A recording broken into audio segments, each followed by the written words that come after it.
சின்ன வயசுல இந்த இங்கே கூலிக்கு வேலை செஞ்சதுல இருந்து அப்ப அந்த இடத்துல இருந்தே பிசினஸ்க்கான தாட் உங்களுக்கு வந்துருச்சோ இந்த வாழ்க்கை? கண்டிப்பா. ஆக்சுவலி அதான் உண்மை. ஸோ ரொம்ப இன்ட்ரெஸ்டிங்கான ஒரு சேல்ஸ் என்னன்னா, நான் பண்ணதில்லை. எனக்கு நான் ரொம்ப பெருமையா நினைச்சது எங்க அப்பா கிட்ட வந்து நான் ஃபர்ஸ்ட் டைமா வந்து ஒரு நெகோஷியேட் பண்ணி ஒரு பிசினஸ் பண்ணேன். அப்பா கிட்டயே? ஆமா, எங்களுக்கு வந்து தென்னந்தோப்பு இருக்கு. ஸோ தேங்காய் உரிக்கிறதுக்கு வந்து ஒரு தேங்காய்க்கு 2 ரூபாய் வந்து கொடுக்கணும். ஓகே.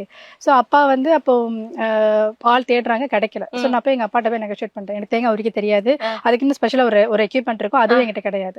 ஸோ நான் அப்பாட்ட சொல்றேன், நான் உரிச்சு கொடுக்குறேன், டெய்லி ஸ்கூலுக்கு போறதுக்கு முன்னாடி 100 தேங்காய் உரிச்சு கொடுக்குறேன். 100 தேங்காய் உரிச்சு கொடுக்குறேன், நீங்க எனக்கு நான் 1 ரூபாய் சார்ஜ் பண்றேன், எனக்கு கொடுப்பீங்கன்னு. அப்பா சரி ஓகே.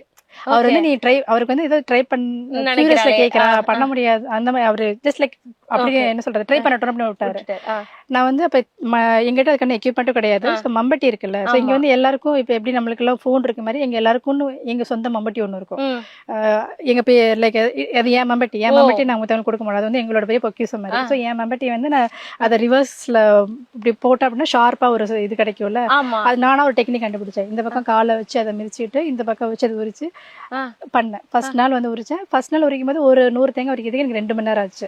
உரிச்சு 100 தேங்காய் 2 மணி நேரம் ஸ்கூலுக்கு போறதுக்கு முன்னாடி. நீங்க 2 மணி நேரம்ங்கிறது என்னமோ ரொம்ப அதிகம் மாதிரி சொல்றீங்க. அதிகம் தான். இப்படி உட்காந்துருக்கேன்னா லைக் இப்படி ஹவு டு சே ஸ்ப்ளிட் பண்ற மாதிரி இருக்கும். 3 நெட்டு தான், உள்ள தேங்காய் தனியா வந்துடும். ஓகே. ஸோ அதை நான் அப்புறம் கொஞ்சமா ட்ரெயின் ஆகி காலைல ஸ்கூலுக்கு போறதுக்கு முன்னாடி 1 மணி நேரத்துல 100 தேங்காய் உரிப்பேன். இப்பவே எங்களுக்கு ஆச்சரியமா இருக்கு. 2 மணி நேரமே வந்து இப்ப 2 மணி நேரத்துல வந்து 100 தேங்காய் அதிகமான டைம். ஆக்சுவலி எனக்கு அதிகமான டைம். நான் டார்கெட் வச்சேன் 1 மணி நேரத்துல 100 தேங்காய் வரைக்கிறேன். ஏன்னா காலையில எனக்கு ஒரு 1 மணி நேரம் தான் கிடைக்கும். அதுக்குள்ள நான் இப்ப 100 ரூபாய் இல்ல, அந்த 100 ரூபாய் நான் சம்பாதிச்சுட்டு அதை நான் சேவ் பண்ணி வச்சுப்பேன். எனக்கு தனியா உண்டியல் வச்சிருப்பேன், தனியா பேங்க்ல ஆர்டி போட்டு வைப்பேன். லைக் அந்த மாதிரி எனக்குன்னு ஒரு காசு சேர்க்கறது, காசு என் உழைப்புல நான் சம்பாதிச்சு அதை எனக்கா யூஸ் பண்ணிக்கிறது எனக்கு ரொம்ப பிடிக்கும். இன்னைக்கும் என் கையில காய்ப்பு இருக்கும். லைக் என் கை பாத்தீங்கன்னா கேர்ள் கை மாதிரிலாம் இருக்காது, இன்னும் இந்த காய்ப்பு எல்லாம் அப்படியே இருக்கும்.